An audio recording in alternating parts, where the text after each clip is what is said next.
Okay, hi everybody, and welcome to the live stream that we have going on today, which is the Crypto Games 2024 Hot Summer Trends. So this live stream today, we're going to basically dive into the hottest current trends and upcoming trends in the crypto world, exploring both successes, so what has been hot basically on the scene in 2024, and what has not been hot. So the failures that were, hyped up and didn't quite make it there in the end. So we're going to be featuring insights from industry experts, predictions for future trends, and a spotlight on the hottest crypto countries. So basically get ready for a great discussion with our experts on what's trending, what fizzled out, and what's going to be blazing a trail in Web3 this year. So basically, just to give you an introduction to the guests that we have on the show today, we have Nathan, who is Bybit's lead tech writer and former journalist. So he first bought Bitcoin for $7 in 2011, but unfortunately he sold out. That's why he's obviously doing this live stream today and not on an island somewhere. So he sold in 2014. Since returning to the industry in 2020, he's been fascinated with trading markets and meme coins.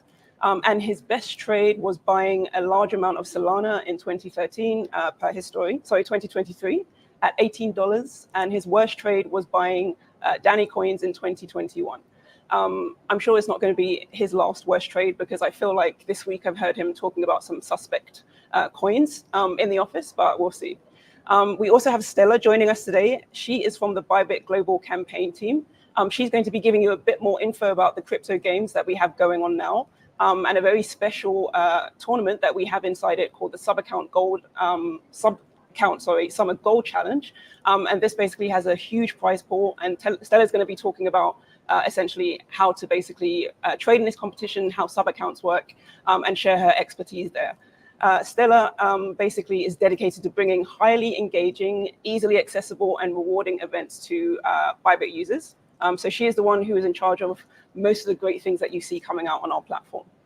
And finally, we have Didac joining us, who is a familiar face maybe to some of you. Didac is our resident Web3 evangelist. He's basically that guy that hangs around in the kitchen and always talks about his crypto portfolio, so people avoid him like the plague.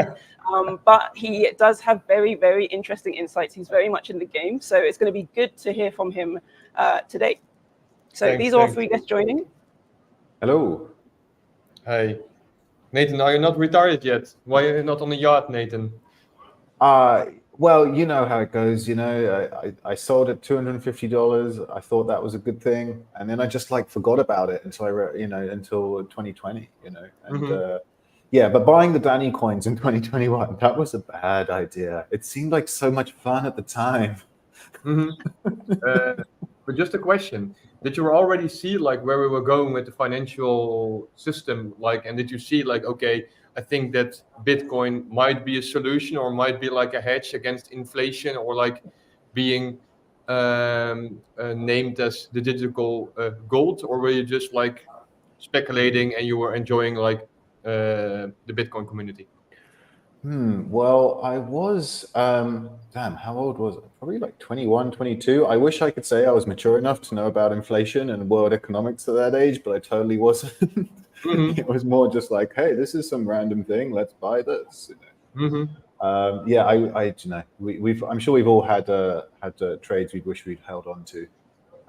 Any of you guys? For me? Do you have any? Yes, I bought a lot in the bear market, but then I thought that everything was going down more, so I bought Solana at $11, I think, 2 years ago. But then we had the time of the FTX collapse at that one moment, and I was thinking, okay, what if we go down more? And I was paper handing a little bit. So I think that's one trade I would think, okay, if I kept that, maybe I was not doing live streams at this moment. I'm joking. I love to do it. So close. Yeah. So I think that, and I also had Pepe very, very, very early, and had a 5x on that. So I think I move on with life, Otherwise I wouldn't be here right now. No. Still, 5x is good though. It's very good. It's good. Still good. 5x. Yeah. We can Yeah. continue our stories. I know I have plenty of FOMOing and FOMOing out stories, which obviously does not bode well. But just so everyone who's on the live stream knows, we just want to let you know about the giveaways that we have going on in today's session.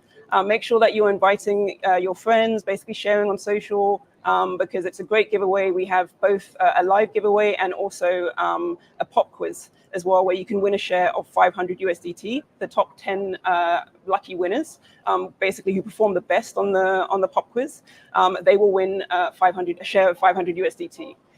So our live awards that we've got going on, you can see these on the right side of your screen. If you're on desktop, if you are on mobile, there's going to be a small gift box at the bottom that you can click on, and then you'll see we have two things. So we have the crypto games basically going on, and there's like activities that you can do to basically win a share of awards. And there's also a welcome gift too. So make sure you check those out. And of course, make sure you're inviting friends, sharing it on the news. We want to make this as fun as possible. And also, we want to make it as interesting as possible for you. So we don't want you to miss out on the trends that we're going to be talking about today. Just to give you a bit more information about the quiz. So basically, you'll win a share of 500 USDT. As I said, how to enter is you need to sign up on Bybit if you haven't already. Sign into the live stream page, click on the share button to create a post about the live stream. Remember to tag at Bybit official with the hashtag CryptoGames 2024. Ace the quiz on the live stream page, and then, as I said, 10 lucky users who do ace that quiz will share a 500 USDT prize pool. So yeah, stay on, check out the live awards, listen to what we're talking about, listen to our stories of fame and shame. For example, I would like to think that I'm a bit more experienced in this area, but I still kind of go into FOMO mode. So actually, at the beginning of this year, end of last year, speaking of hot trends, there was a lot of stuff going on with ordinals. If you all remember that, who's in the call. And so I was trying my luck a bit at some of the ordinal tokens that were going out. So RATs, Audi, etc. That didn't bode well. So these are deep regrets that I have from this year. Stella, do you have any stories? I think Stella is muted. Yeah, I'm muted, sorry. So for my stories, I don't trade that often, but I remember last year, so I did some trading on Ordi, and I just like when I buy it was that time high, the highest that I bought in, so I sold very quickly. So it's such a regret for me. So from that I need time to recover myself, also to recover my emotions. So I just seldom trade ever since that. Yeah. Yeah, same. I still have some Audi, and I'm living in the hope that maybe it comes back again. But I've just kind of like left all my wallets on the side, and I'll look at them at some point in the bright future, I hope. Okay, so before we get into talking about these really, really hot trends, let's give you a bit more info on the crypto games. So we are basically, we have these games as a way of bringing our community together in this summer, where we're seeing the pinnacle of sports. We also wanted to mimic that kind of competitive spirit on our platform and give you all a showcase of just how diverse and versatile the Bybit platform is. So the different events basically reflect these different kind of parts of the Bybit platform and our community. And we wanted to give you a fun, kind of unique, interesting, competitive experience across the Bybit platform, obviously kind of geared towards always giving our users the best and most innovative tools that we have available. So just to run through the events that are taking place right now in the crypto games.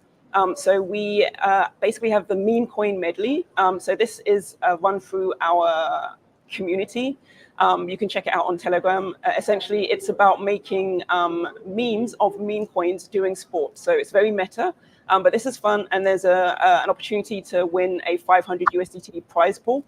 The Web3 Quest Marathon is still going on until July 28th. So this is a digital scavenger hunt through the Web3 landscape. And it offers you the chance to unlock secret rewards as you go along. So take part in that. It's still running until the 28th of July. We also have the Crypto Knowledge Pentathlon that kicked off really towards the end of last week. So this is basically a challenge spread across 5 knowledge areas. So it's about mastering Bybit sub-accounts, which is a new mechanism we've introduced into our trading competition starting this summer. And it's also about exploring kind of trending tokens and market insights. So actually, after this, you can go and take a look because you're going to hear some good info, obviously, about trending tokens and insights.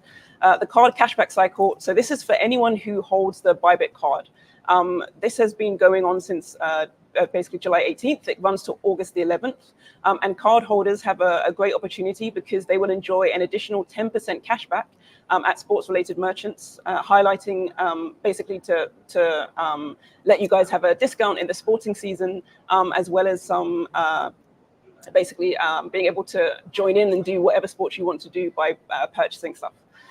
So we also have the sub-account Summer Gold Challenge. Now, this one is very big. It's the biggest main event of the crypto games. Stella's going to be talking about that a bit more later to basically let you know why this is kind of an interesting and innovative competition, the way that we're running it.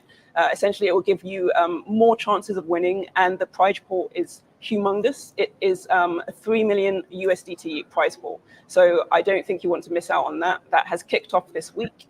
And coming up very soon, we'll have the Futures Bot Sprint, which is basically you can take part, deploy automated strategies in a future trading contest to win from a 30,000 USDT prize pool.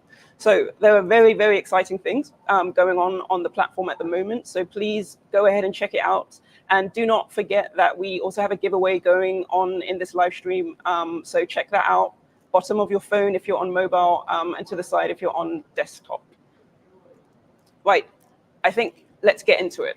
So we're going to start off with hot trending narratives and the future of crypto, basically. So what do we think we've seen have been the hottest trends in crypto this year? I mean, I think I can kick it off. I think the biggest thing we've seen is meme coins.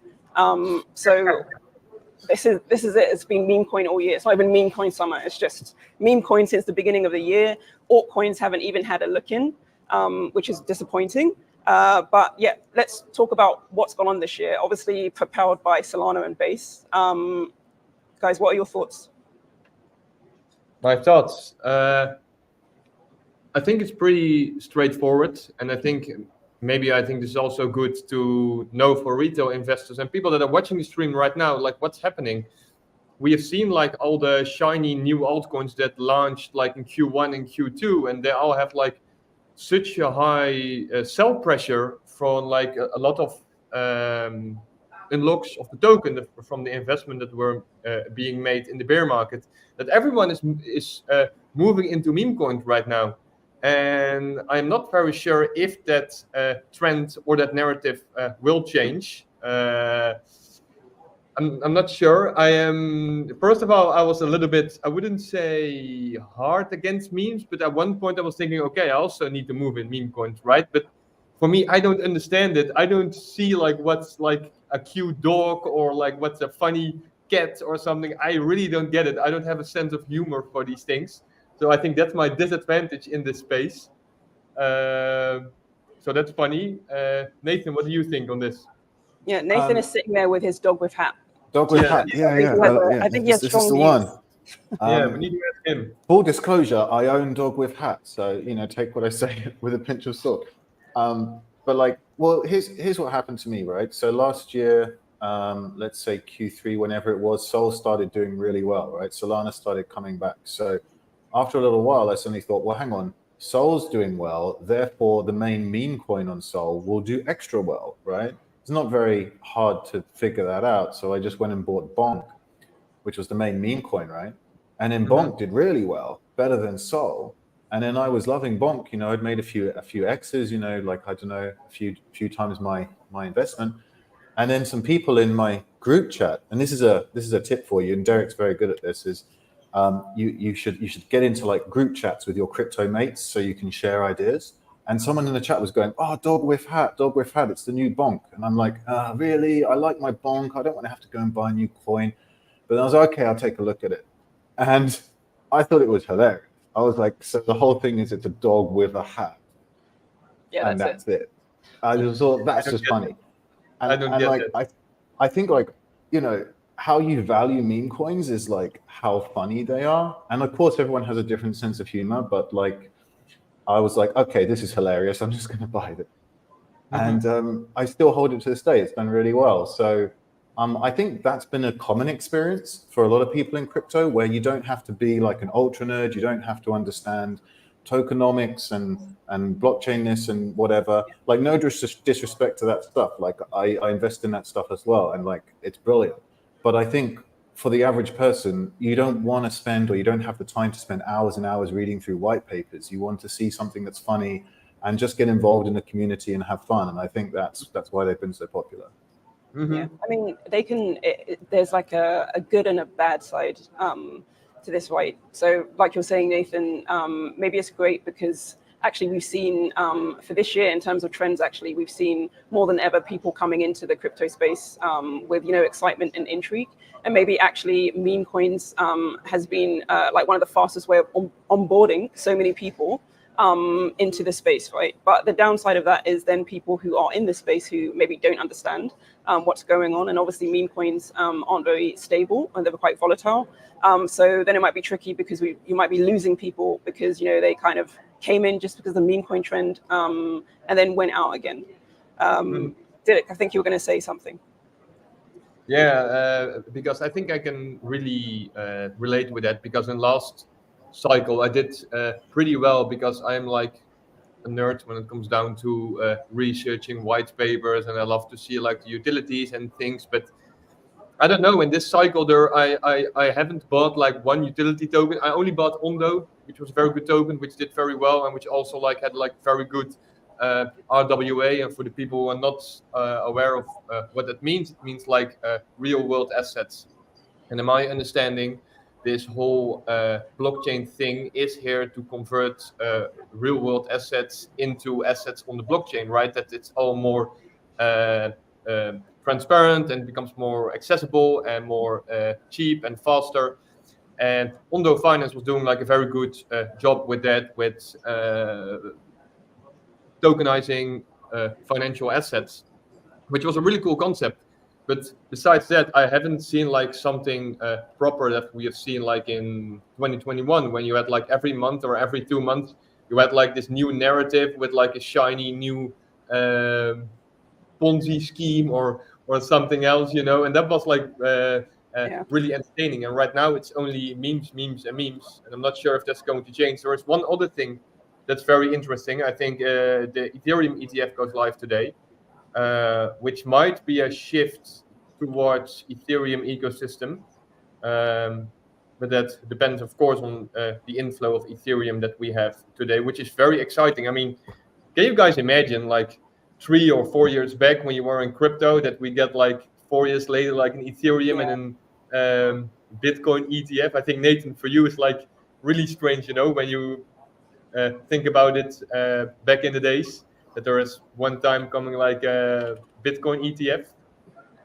Yeah, that is amazing. Amazing to think about. I think like I just got one more thing on meme coins, just to answer your point, Ejiro, which is like it isn't like it's not easy to pick winners, but like the way I think about it is that if you think about pop music, right?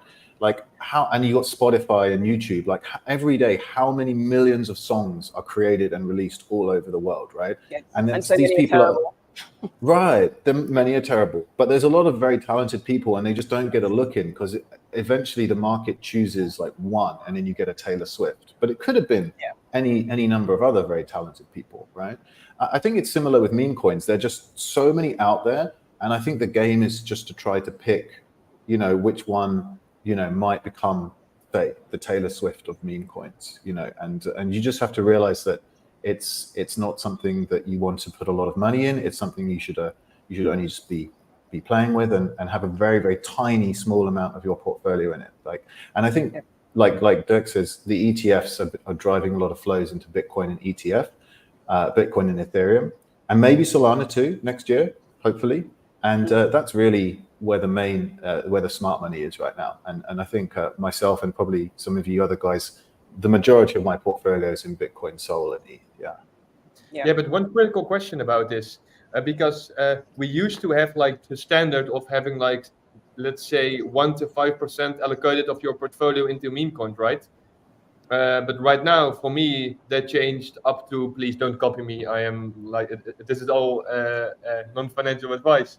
But right now, I think my portfolio consists about 25%, I think, in meme coins. And why is that? Because simple, where the volume goes, that's where my money goes as well, right? So, and I think that was like the hard psychology lesson for me in this cycle, that I really missed out on memes in Q3 and Q4, where you see Pepe and Floki like doing amazing exits, and I was still thinking, no, okay, I keep with my utility tokens because I know what I invest, you know. Yeah. So is it still that you need to allocate like, let's say 1 to 5%, or can you size up a little bit more into meme coins? What do you guys think? Well, I'm about 85% Bitcoin, Sol, ETH in like pretty much equal weight. Mm-hmm. And then I do hold a few utility coins as well. So I'm actually quite a small amount in meme coins. Yeah. What about you, Ajiro? Mine is like distributed mostly at Bitcoin and Ethereum, and then some like utility tokens. Again, not financial advice or anything. So I have some projects that I'm interested in terms of who the leadership is, like Games for a Living. Just in terms of long term, I actually try and look at long term capacity and basically what the team is working on, the project, if it's interesting, the impact it can have. So I'm very much into that. And then just from time to time, I will do a bit of dabbling in meme coins. But I think that you have to be like very astute and very on it to even do well with trading meme coins. And sometimes I'm just too busy, so I don't want to do it. And then, I look in 2 hours and everything is like completely crashed. And is red, and I'm in a panic. So I just like to keep everything as stable as possible, and or invest in things that I believe have a good long-term trajectory. So actually, we're going to get to whether we think meme coin mania is going to continue this year, but we touched on two things within what we were talking about, and I think these are kind of trends. More towards the end of last year, and obviously people who are developers would have known this for longer, but we're talking about ETH, and obviously one of the big things that came out of the industry is ZK rollups, of course. So this is helping to increase scalability, security, and reduce fees for Ethereum, which we know is extremely important because fees on Ethereum are extremely high. Still, even this year, with what we're supposed to lower the price of gas fees, but I'm constantly in communities and people are complaining about any product that is built on, or project that is built on the Ethereum chain, basically. So we touched on that, and we also touched on real world asset tokenization. So you were talking about this, and I think this has also emerged towards the end of last year, this year, as a kind of hot trend, and actually in many places around the globe. So I don't know if you guys had any thoughts on that. I mean, I could talk, about real world assets. We're seeing BlackRock, they've got their Biddle fund that's on Ethereum. That was pretty widely publicized. So that's a money market fund. And, that now exists in a tokenized form on Ethereum. Like Dirk was saying, we've got Ondo. They have tokenized treasuries. So they're the first things that are being put out there. And like as one of the most liquid assets in the world, the treasuries and the money market funds, it makes sense for them to be tokenized. I think, there's some very optimistic people that think that one day we might be, buying houses on chain, or like you buy a house, you can fractionalize it. I mean, I think that's definitely quite a few years away. And I think maybe we've sort of perhaps underestimated how slow TradFi moves in terms of like integrating what is actually quite a revolutionary technology. So I think it's definitely a brilliant idea. It's definitely going to change the world, but I'm not sure if like now's the time. I hope it is, but it might not be. Maybe it'll be this cycle, or maybe in a few years. I don't know. Yeah, I agree with you, but I think you are trying to compare like one of the most oldest industry, which is real estate business, and like one of the newest fancy shiny one, which is blockchain. I think it's very hard to combine those two, because if you're looking at the regulatory perspective on blockchain, there is not like really like a good frame at the moment. And of course we are getting there, with the MiCAR in Europe. So I think when we got more regulation, when we got more adoption, when we got like more like a frame, then I think really it is possible, like tokenized real assets. for example, real estate. But I think until today, it's way too early for that. I see some protocols trying to do it, but I think there are way too much regulatory issues, because basically the only thing that they're trying to do right now, and I'm not sure of every one, but they're trying to sell it like as real estate on the blockchain. But basically what they do, they try to fund like a pool, and with that pool they have like a legit OTC or like an off ramp, and with that money they're buying real estate, and then you're going to share the rental increase or things like that on the blockchain. So I think it's a bit early for that, but I really think it's possible. And for the ZK sync rollup, like you mentioned, I think it's definitely something that we need, but maybe Solana is the right solution for the issues that we are having on Ethereum right now. I'm not sure. Yeah. What do you guys think? Okay, so just before we continue, just to remind anyone who is tuning in now, this is the Crypto Games live stream where we're talking about basically what's been hot in 2024 in terms of crypto trends, and also what hasn't been. So what have been the failures that had a lot of hype but didn't live up to expectation. So if you're tuning in, make sure that you're sharing this now. It's still a great time to join our discussions, because we're going to talk about a few things that were hot and then talk about maybe some epic failures. And make sure to check out the rewards that we have going on during this live stream. So if you're on desktop, take a look to the right. You'll see the task that you can do to basically win some rewards. If you're on mobile, at the bottom of your screen, you'll see a gift box. Click on that and you'll have all the information available. And do not forget that we have a quiz, a pop quiz for this live stream, where you'll get to share in a prize pool of 500 USDT. So the top lucky winners who answer all their questions correctly will be able to win. Okay, we've talked about obviously meme coin madness. We can kind of take that also into failures as well, if we think this is going to be a hype that carries on. So Didic, I think you are the most bearish in terms of meme coin sentiment. But do you think it's going to end? Do you think the hype do you think it's reached the apex, or do you think we're gonna go back down again? When it comes down to meme coins? Yeah. No, I think it's. I really think it's up only, like from here.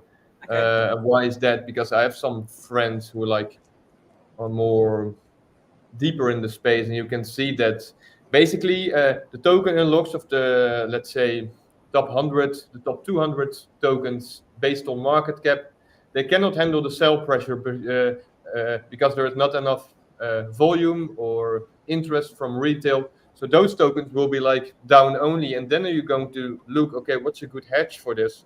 And that are the meme tokens right now, because they don't have like non-circulating supply, right? It's most of the time like all the tokens are in circulating supply, and that's why it's interesting, and that's why there is not that much of sell pressure.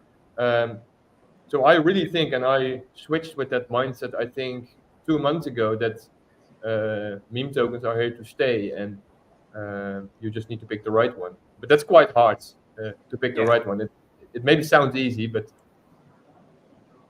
I mean, I think though, in terms of picking one, like every blockchain has a mascot, if you like. Every blockchain has like one big meme coin on that blockchain, and it tends to outperform that blockchain. So Solana, you've got Dog with Hat, you've also got Bonk. Even though they're quite big now, if you think Solana's going to whatever, $300, $400, then chances are that Bonk and Dog with Hat will do more than that. And also you can pick your other blockchains. You've got Pepe on Ethereum.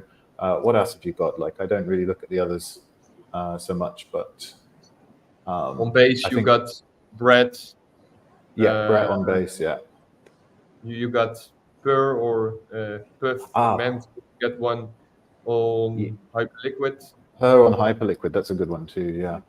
Yeah. So it's not actually, you don't have to go into the weeds and try and find something. I mean, it can just be like, if you're bullish on a blockchain, then the main meme coin on that blockchain is usually a higher beta exposure. Of course, it might not work out that way, and do invest responsibly and not financial advice. However, that has been the general trend that I've seen. Yeah. Yeah, I agree.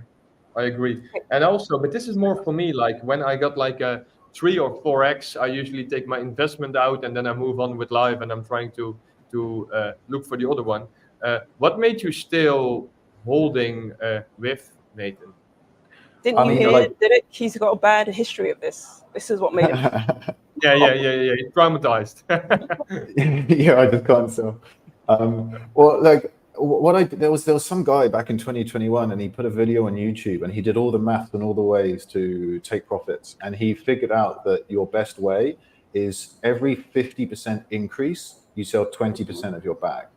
And like I don't do that every time, but it's such a good rule of thumb. It really helps because if you buy something and it starts going up a lot, you start to lose your mind a little bit, and then you think like, okay, 50%, automatically sell 20%, and then once you've done that enough, you've got your initial out, you've made some profit, and at that point you think, well, now it's a free position, let's just let this run, and I don't have to worry about it anymore.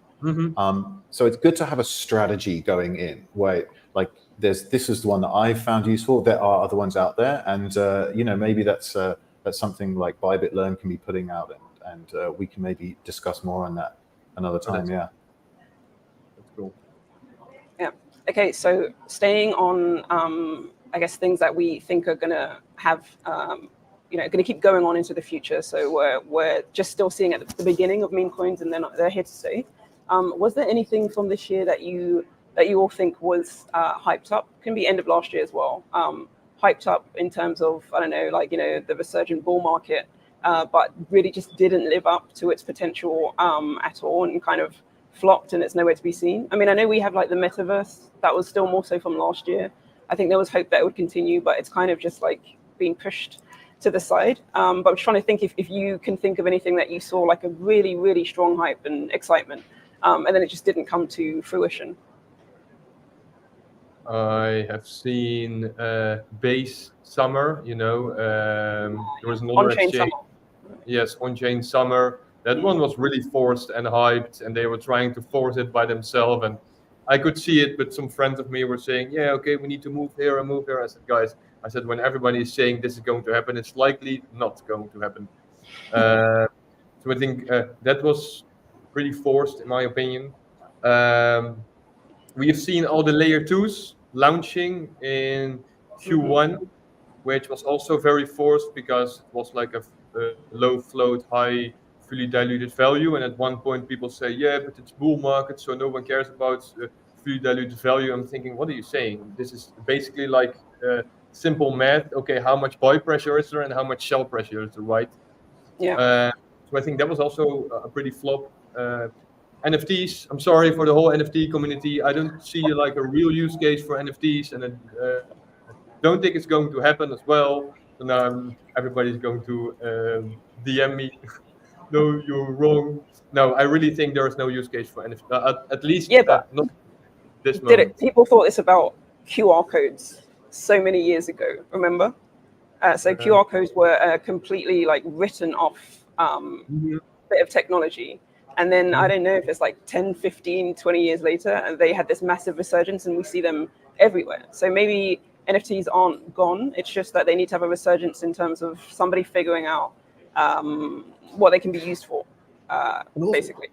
And also, people aren't rich enough yet. We haven't seen Bitcoin go to like 200,000 and Solana go to 600. Like I think when that happens, people will have so much money they'll be like buying crazy NFTs again. I feel like that could still happen, and it could still happen. I think the problem with NFTs is it was all, everyone focused on the one use case, which wasn't really a use case, which is art, right? Art collectibles. Yeah. And there's actually deeper use cases. And we struggle with this in this industry, actually, in terms of talking about, we get very much hyped up and excited about maybe like technology or one potential use case, which isn't a real world use case in terms of helping people. But there are actually use cases with NFTs across like education, across like membership. There are these things. It's just that we just went very much into the hype of art, and maybe a lot of that art was possibly to do with scamming. We don't know. But because it just went hyper in on this aspect, no one talked about the other use cases for it. And I think then it diminished because how sustainable is it to talk about art? And also I think that ties into what Nathan said. It is also about money as well. So yeah, NFTs are not there yet. Diddick, I guess you feel like they're never going to be there, but let's see. No. I think you made a very good point, because a lot of people think about the success of a narrative based on what the price is doing. And I think, for example, I don't want to bash the Arbitrum community, but I think Arbitrum is a very good example of this. I really like the technology of Arbitrum. Arbitrum is a layer 1 on Ethereum, which is made more cheap and faster and scalable. But a lot of people think that Arbitrum has failed because their native token, Arbitrum, is not performing that good. And I think this is like the misunderstanding that a lot of people are making in crypto. They think that a product or like layer 1 or layer 2 or maybe something else is not working, or it's like not catching up because the token is not performing. And this is maybe also a suggestion for all the founders in crypto. You don't have to always create a token, right? I speak to so many people and they think, you're going to launch a token. I said, no, you're not going to launch a token. You're going to start a project. And on the project, you can maybe have like a use case. And based on that, you can integrate like a token. But this is like the money grab or like some other terms that a lot of people are using in crypto, that everyone was trying to just launch a project to raise exactly. Yes, that's it. I think there are some cool innovations in the NFT space. I mean, if I can share my screen, I've got one pulled up here. Go ahead. And thanks. What, are you going to pitch me NFTs right now? No, and I literally don't own any of this stuff. I've never spoken to, I'm not affiliated with the project in any way. Okay. I just think it's a really interesting idea, and I've been following them for a while. I don't know, can you see this? Yes. Yeah, so this is Radiance, right? So basically, here's the NFT that is now being bid on, right? But the only currency they accept to bid on these NFTs are other illiquid NFT collections on Solana, right? So you can see here, the top bid is 12 dead monkeys and 43 Bapes, right? So basically the idea is that, last cycle, 2021, there was all these thousands of NFT collections. A lot of them are just illiquid now. So this project is allowing you to take all these illiquid tokens and basically use them to bid, and you basically get this new, quite nice artwork. And then what they do is they take all the NFTs that were bid on it, and they burn them, and then they remint it as a C NFT that are locked away forever inside the Radiant itself. And you can access the old JPEGs as part of the Radiance history. And it's also positive for the NFT collections themselves, because they're essentially doing deflation on the supply, right? So it actually makes all the other people who are holding the token, it actually makes the price go up. So it's actually a win-win for everyone. So I just thought that was a really original idea. Super interesting. Yeah. Nathan. So maybe there is hope, actually, if people are coming up with more interesting ways to work with NFTs, actually. Yeah. So let's, again, just to remind everyone, this is the Crypto Games live stream where we are talking about the hottest trends in crypto at the moment and also failed trends, both related to what we've seen globally, but also talking about what we've seen in maybe different regions and what's been happening there. Just again, to let you know, check out the live giveaway that we have going on. So you'll be able to see it on your screen. Small gift box at the bottom of your mobile, if you're on mobile, and to the right of your screen, if you're tuned in on desktop. Right, let's talk about regions quickly before we get into the main event of the Crypto Games. What do you think we've seen this year? I mean, I think we've seen definitely more hotspots arising within this, obviously a few years from before, but obviously with this bull market resurgence that we're in. I think we've seen basically a huge, bigger and bigger adoption in Asia, just talk about regions, within basically like LATAM. We've obviously seen a lot happening there because of the instability of the token. And I think this year we saw that El Salvador had a huge victory with its Bitcoin purchase. So where people were looking at Bukele, who is the president, and thinking he made a mistake, I think he's proved to everyone that it was a good investment. So do you guys have anything that you've seen this year in terms of regional hotspots that have changed, like P2P trading, anything like this? Where do you think you've seen like a few hot trends emerge this year? What I've seen in Africa is that I believe in Africa the most downloaded app in the App Store is the Phantom Wallet. And I've seen videos of people like shitcoining or like trading memes like in Africa, which was like very cool for me to see. But also, it's very easy for them to become like banked right now, right? To transfer money maybe to another country, to family or something like that. I think this is like the main use case of crypto. And I think if we talking about major adoption for maybe even some countries, I think more countries will move into Bitcoin in their treasury for a hedge against inflation, against their own currency. Yes, for sure. Yeah, I mean, like what you said there, definitely. I think actually also what I've seen this year in terms of the narratives coming out of the industry, people are actually talking more about the use cases of stable coins and remittance. I mean, remittance is one of the biggest transactions of money that happen across the world.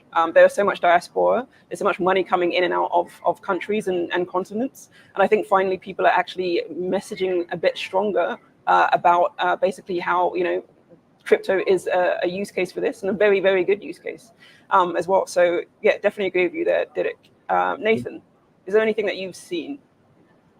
Well, I think the remittance thing typifies some of the top countries that are getting crypto adoption, and that I'm thinking about Nigeria, Brazil, India, Argentina. So this remittance aspect is very important, and it's easier and cheaper for people to send stable coins. And of course, it does depend on if they can offboard that into the local economy. And we've seen Nigerian regulators push back on that recently. And for India and Brazil, you also have a highly literate, tech-savvy population, quite a young population, and they're like very interested in crypto, and they're able to access this stuff. And I think, holding dollars in a country where the local currency is quite unstable, and by dollars I mean stable coins, because in some countries they don't really, they throttle the amount of dollars that people can hold. There'll be withdrawal limits, stuff like that. So this is a way for people to protect their wealth, and it's great to see crypto being used in that way, because I think that was one of the original ideas of crypto, is to separate the money from the state and allow people to have control over their own wealth, which is a good idea as far as I'm concerned. Yep, I agree. Stella, have you seen anything that has been hot in different regions this year? Like from my experience, because I'm handling the campaign, so from a campaign perspective, I think we had a USDE stablecoin and USDC stablecoins. So I think we have these stablecoins have very good performance in regions like CIS and also like European regions. So that is one of my observations. And especially for the USDC has been approved, officially approved by the regulation, of European new regulations. So I think it will cause another hype for the USDC. Yeah, absolutely. All right, I want to actually, Stella, seeing as you just spoke, actually let's keep you on. So now we just want to do a bit of a deep dive into the main event of the crypto games, which is the sub-account Summer Gold Challenge. And the architect behind this fantastic campaign is Stella. So I'm going to let Stella tell you a bit more about the challenge. Yeah. So for the sub account Summer Gold Challenge, so I'm gonna share a few highlights of this event. So the first one is, as we have already discussed, already told you guys, is the enormous prize pool. So we have a up to 3 million USDT airdrop prize pool. And then the second highlight of this campaign of this event is we are using sub account trading mechanism for the first time on Bybit. So this is also a very innovative system that can help not only help to enhance the organization and fitness, but also will help to facilitate multiple competitions. So within with a more unified framework. So I also want to introduce some of the advantages of our sub account mechanism.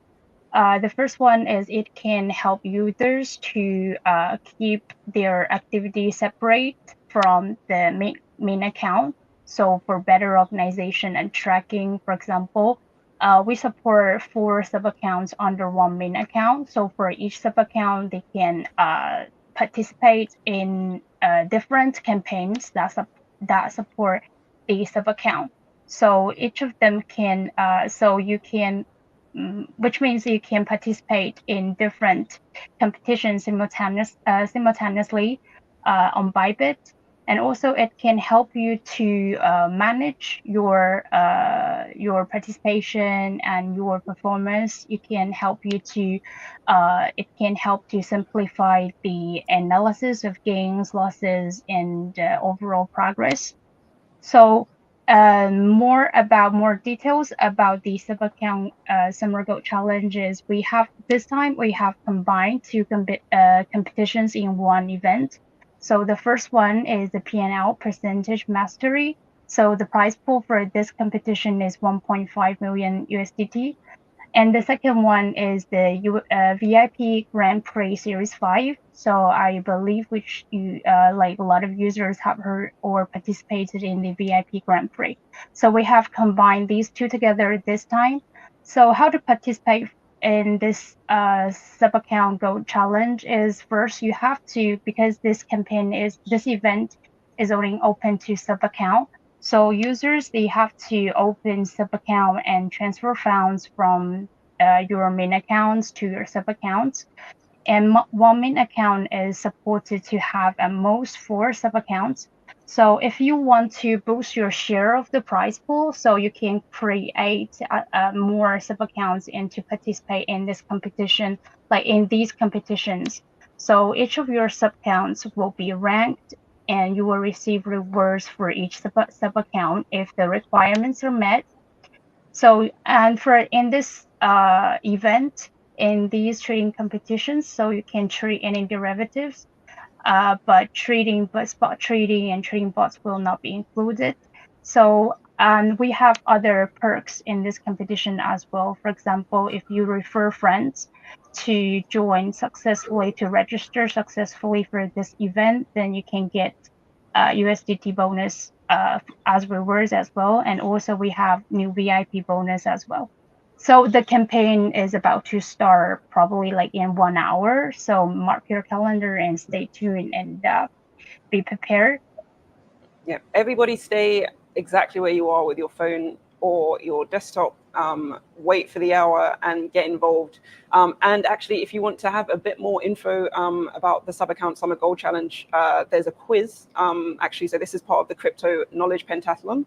You can go and find out more about the basically sub accounts and the mechanisms and how it works. And you'll see that we've introduced our own hot trend actually in Bybit, which is these sub accounts, which basically give you so many opportunities in these trading competitions. So thank you, Stella, for the insights on the sub account Summer Gold Challenge and how everyone can join. And remember that the prize pool is humongous, as we said, so you don't want to miss out on that. Okay, I'm going to go to any questions from the audience now. Has anyone seen anything juicy? Does anyone have any questions about crypto games, about or anything that we didn't talk of in terms of hot trends that are happening in your regions, maybe, and or failed opportunities? Let's see if we have anything. I see somebody just commented Argentina, yes, which we touched on. And actually, we have a card. The Bybit card is available in Argentina. So again, talking about stable coins and stability, this is something that is going to be available. Yeah, and I hear actually Argentina is top of the charts for crypto ownership with 30% of the population owning crypto. Oh, so wow. Okay, that's huge. well done, Argentina. Yeah, it's pretty good. Very well done. I see somebody has said, Dirk, are you reading this chat? Somebody is very interested in getting your attention. Ah, nice. I'm used to that. Yeah. I'm joking, guys.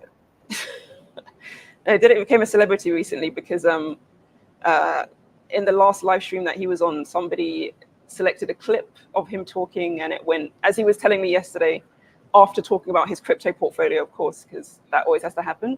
He was letting me know that he was Twitter famous, X famous, and showing me how many, it went really viral, so many views. So about time too. Regular celebrity we have here. Don't mean to be more famous. Thank you. The new Ansem. Okay, I can't see any specific questions. Okay. Just Have you everyone. guys Yeah, did it? Sorry. Ethereum is performing well. I think there is some ETF news. I'm not sure. Want to look into it. I saw one comment. What's the impact of ETF? What's the impact of Ethereum ETF? Do you guys think, Nathan? Any opinion? That's the $1 million question. I mean, basically, the market has basically priced in a kind of underwhelming, opening. And I think that's fair because, you do have the Grayscale Ethereum Trust, which looks like it's ready to dump as soon as they can.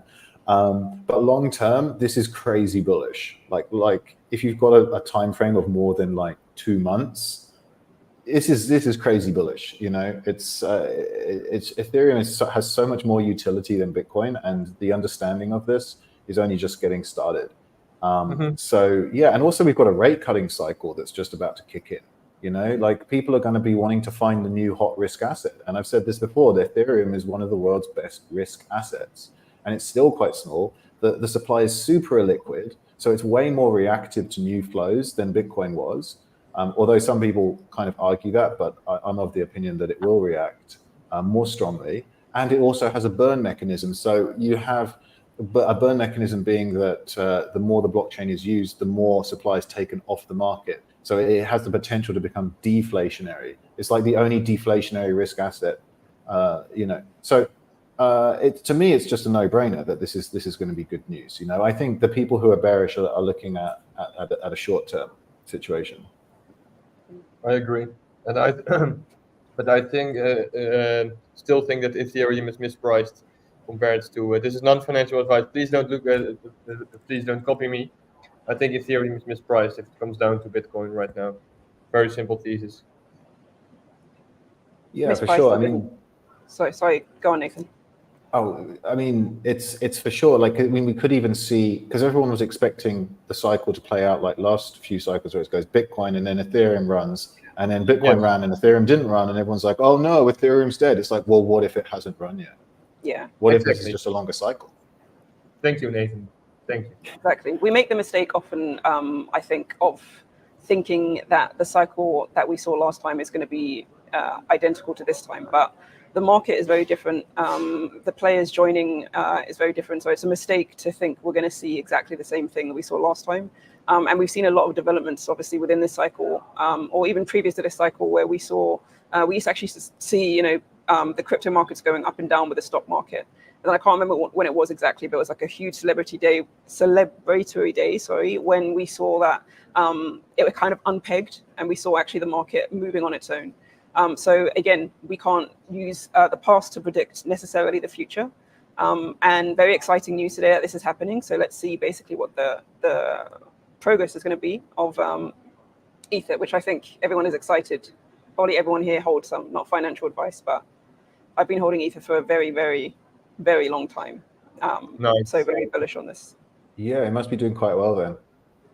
It was one of my first questions that one of the first questions Didic asked me, I think. Hi, I'm Didic. Yeah. When I started in the company, hi, I'm Didic. Do you have Ether? when did you buy? When did you sell? It was very intense. For Ethereum. Very intense discussion. Let's see. Has anyone seen any other interesting questions from our viewers? What else can we expect going into the rest of the year? Broad question. That is a question. I mean, I think we touched on some points, but let's take the next 6 months. Do we think we're going to see? And again, I mean, we're having this comparison that people keep saying, if we haven't seen an altcoin season, then the bull market isn't finished. But again, the last cycle is not a predictor of this cycle. But what do you think we're going to see for the next 6 months in terms of the market? Very quickly, thoughts off the top of the head. I don't think we're going to see an altcoin season because retail is way too educated right now, and they're all aware of the tokenomics and circulating supply. So no, I don't think so. I think we're going to see BTC, Ethereum, Solana, maybe one or two altcoins, and the rest is memes. Well, what about this, Dirk? Like, what if we don't see an altcoin season for the low float, high FDV, right? So these are coins with a lot of inflation, like you mentioned, but there's still a lot of quality DeFi coins out there, like Curve, Convex, Aave, right? They've already released a lot of their supply. They're highly effective protocols. And like I personally, I don't know if this is going to happen, but I would love to see them like get a bit of recognition. I mean, especially Curve. Oh, poor guy. Like it's like they're out there innovating, doing all the stable coin swaps all the time, and they're not getting any love. And they're basically like the inflation's pretty much done. So I think if ETH catches a bid, I think actually protocols like Curve and Aave will be the first ones that might be understood by some of the more traditional institutional people that are coming in. And then we might see them catch a bid, So I'd definitely like to see that. I fully agree on that. And I think this is for other people home or watching right now. I think if you want to make profit in this cycle, try to look for tokens that are already has done with their vesting, and it's let's say 90 or 100% in circulating supply. Look at their revenue model and look at their connection with Ethereum.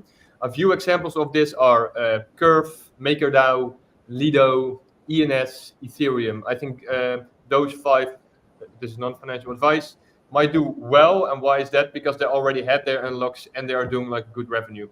So yeah, I agree with you, Nathan. Okay, actually, a question for Stella as the campaign specialist. What do you think we're going to see? I mean, we're within Bybit, and we have ideas for the next few months. Do you think there's any trends that we're going to see in terms of campaigns that people are actually putting out? I mean, this is a very broad strokes, but I think we're seeing a lot now because we're seeing a lot of centralized exchanges have their own Web3 wallet.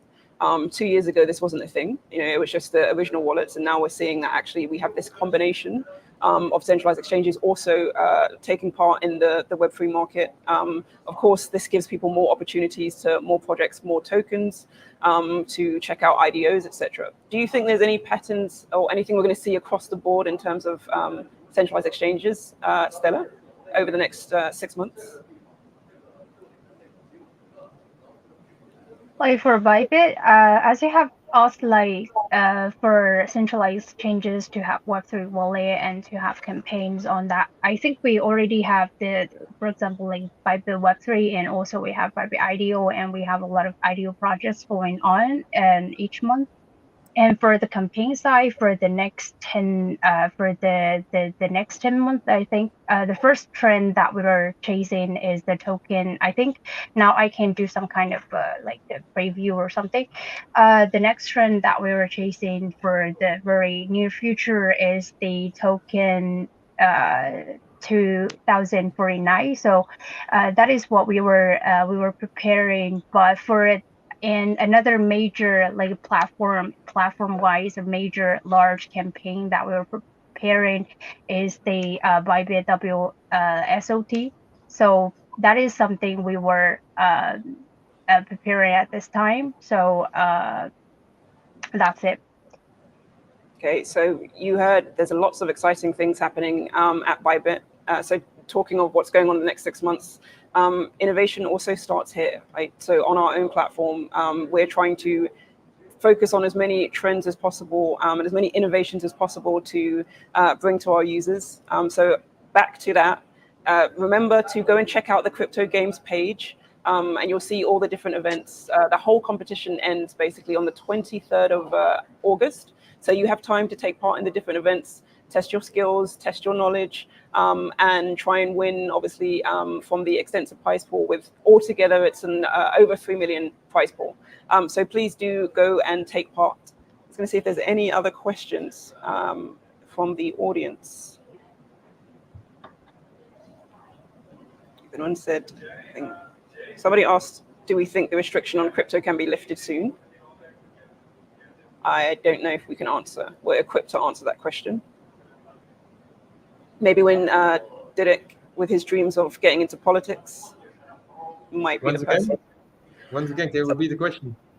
Say again. The question was, do you think the restriction on crypto can be lifted soon? I don't know if that is from a specific country. No, I think if we want major adoption, we need regulations, of course, because we are like, what have we seen in space, right? Money laundering, fraud, scams, Ponzi schemes. So we need regulations for sure. Yeah. Yeah, Okay, I like. Sorry, go on, Nathan.